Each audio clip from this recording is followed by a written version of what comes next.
Okay, I just went into the huge Dollar Tree store. And I'm telling you, I had made a video coming to it. And I was saying, I don't know if this is the biggest one in Texas or not. But I heard the tail end of somebody talking to someone else. And I think she was telling the guy, she's kind of loud actually, that there's a bigger one on this other street over here. And I'm like, I don't think so. I know the ones that are over there, and they're not the bigger ones. So it could have been wrong, but I was videoing at the time, so maybe I'll go back and hear what she says. That would be interesting.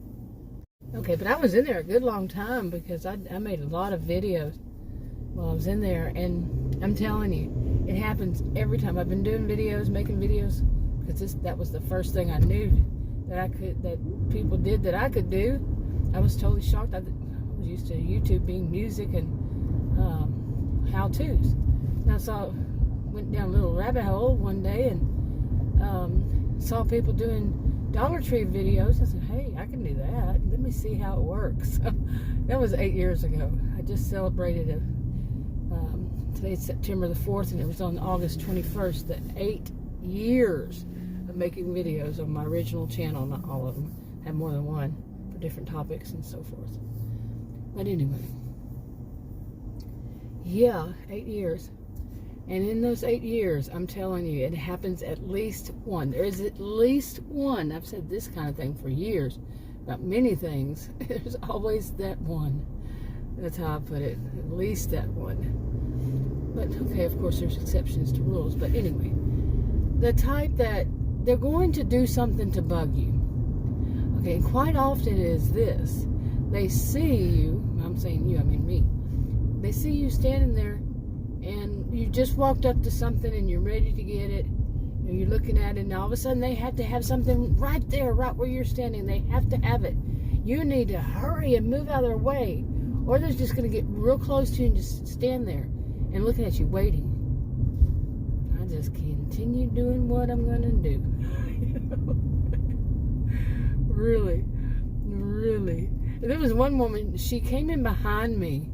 I mean, not immediately behind me, but I saw her coming, well, kind of the corner of my eye. Maybe she was already in, but she decided to come up to the front where I was. I don't know what it was, but all of a sudden she's there. And actually, the way she did it, she would be in front of me at one point, you know, going down the aisles.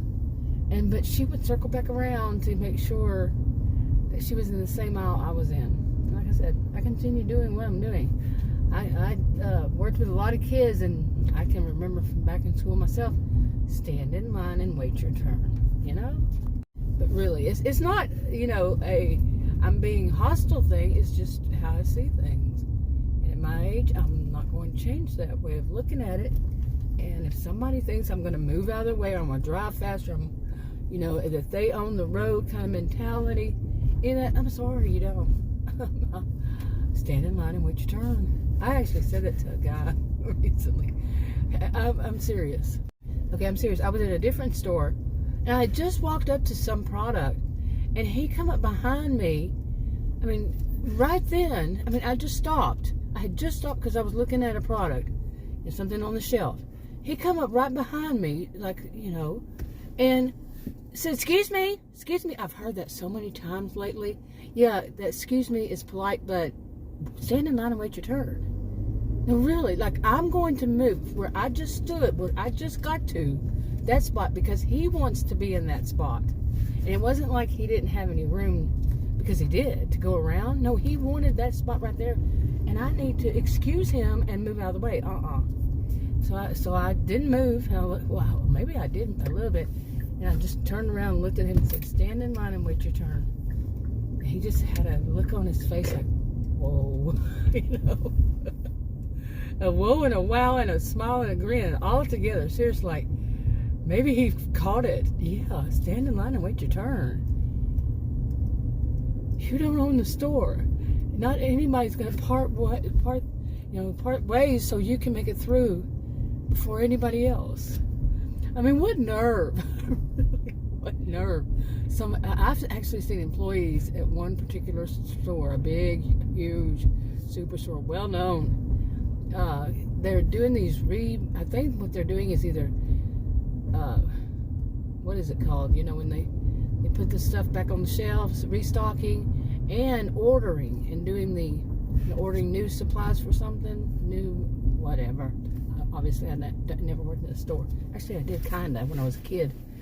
But anyway, when I was young. But they were doing that, and two of them, and two different ones, two different parts of the store, come up to me and say, "Excuse me, I'm the shopper." Really, seriously, think about it. What nerve to go up to somebody and have them to move for you, no matter whether you're an employee or you're a shopper. Really, what nerve? Okay, and yeah, that happened. Not well, actually, yeah, it was at this Dollar Tree. And now remember, I said it's a huge Dollar Tree store, and I could tell this one woman, she was older than I. She's probably 70 years old, somewhere around there. She was going to be in trouble when she come charging in, and yeah, she got to one part, and all of a sudden she said, "Excuse me, I just need to get something right here," right where I was standing. Exactly. And I didn't even say anything. I just, you know, just finished what I was doing right there and moved on.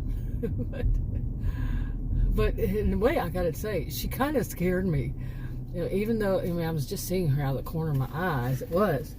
I was facing the shelves, and she was coming, you know, in the aisle. And I think I did move just because it kind of shocked me. You would think it wouldn't shock me after all these years, but yeah. I just need something right here. No, you don't. You have a whole store you can shop in, and if you really need that so bad, by the way, it was the candy aisle for Halloween candy, and yeah. Anyway, she needed it. She had to have it right then and there. She couldn't stand in line and wait her turn. No. What is this SUV in front of me doing?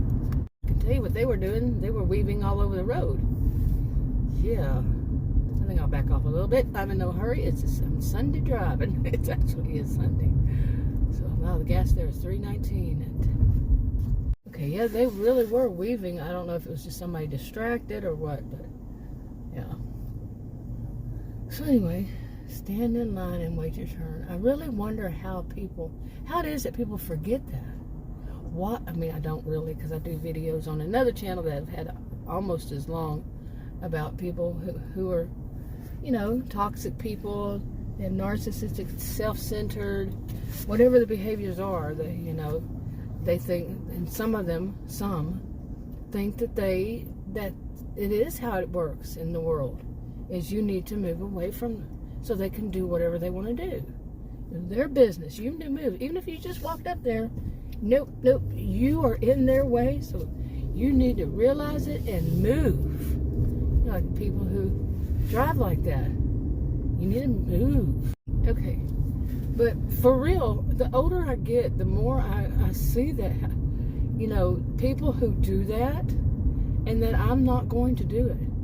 You know, like you're driving down the road, and there are two other lanes, like you see here, two other lanes, and then somebody gets on your tail. I've seen that a lot more recently too. It was like a thing, still is. And they have these two other lanes, but no, they want in that lane that you're in. You know, no matter which lane it is, you could be in the middle, you could, you know, and they have both other sides, and they can go around. No, they think that you need to move for them, so they tailgate you and say nobody else is in either one of those lanes, the other lanes. That happens far too much. And it's that type, you know, that believe they own the road and you're in their way. You have to wonder about, what do they have for brains? Do they have much for brains? Or I'll leave out that other term, but really, why do, I mean, I don't need to ask this. I'm asking why, but I really already know. So, really not questions, you know? But, seriously, wow. Yeah, of course I don't know each and every one, but I have a fairly good idea as a social behavioral scientist, yeah. I have a fairly good idea overall. Yeah. Amazing though, still. I mean, because you would think at some point to some people might not be doing it for the same reasons. You would think it would click in their head. Like I think that guy that I mentioned that walked up behind me kind of, I was just walked up myself. And I think the reason his facial expression changed so close because it dawned on him, well, that's true. I need to stand in line and wait my turn. She's not somebody that has to move away from me, out of my way. Some people, I think it can still dawn on them. Maybe they, were around people who were like that believed that everybody's supposed to move away from them. Then they got into some habit of just coming up and saying, "Excuse me," because they want something where you are. Okay? And if that's supposed to work, well, no. That person wants something where they're standing, too. They were there first. So stand in line and wait your turn. It's so simple. It really is. So simple. I mean, it's taught to kids when they are preschool, maybe even before then in daycare. Stand in line and wait your turn. What a concept. And I can imagine, at least here in Texas, I can imagine. I mean, I have not been to every place, okay? But I can imagine anywhere where it's not taught to kids. Okay? One of the first things I think would be taught to them is stand in line and wait your turn. Don't bite other kids. Don't hit them. Don't, I mean, come on. What are some of the first lessons you learned in those grades? That grade. Or whether it's preschool, daycare or preschool. The earliest memory you have. What were the lessons you learned about the social lessons? To how to treat others. What not to do to others. Don't bite. Don't bite them. That's wrong. Don't bite. Don't hit. Don't pull their hair. Don't, drop something on them. Stand in line and wait your turn. Don't crowd. And the cutest one I ever heard was, they have kids stand in line. They call it bubble and bunk. Wait, how did it go? Buckle and bubble. Okay, yeah, buckle and bubble. Buckle is they had the kids like they were standing in line to go to the restroom or stand in line to go to the lunchroom, and they were to stand in line, one behind the other, and to buckle their hands behind their back. Just grab their hands behind their own, put them behind their back, and then buckle their hands together. Think about it. And then bubble is to bubble their cheeks, because if you bubble your cheeks, you can't speak. So you're walking down the hall, and there are other kids that are having classes, or other other kids, teachers or whatever, having their classes. They don't want to hear all that noise of kids in the hall making all that much noise. And buckle, the buckle part of it, you can figure it out. So they won't be touching other kids or pushing other kids or touching other things because they go to the lunchroom or wherever. I mean, these are things that are taught. That was how they did it. I don't think all schools did it in their own way of doing it, all ISDs. But yeah, you're taught manners. You're taught not what to do socially. A little bit. I think it's changing. Yeah, it's been changing. But those stand in line and wait your turn, I cannot imagine that it's not taught anymore. Yeah, the last time I was in one was a few years ago. So anyway, you know what? I'm going to wrap this up. I'll talk to you in another video. Bye.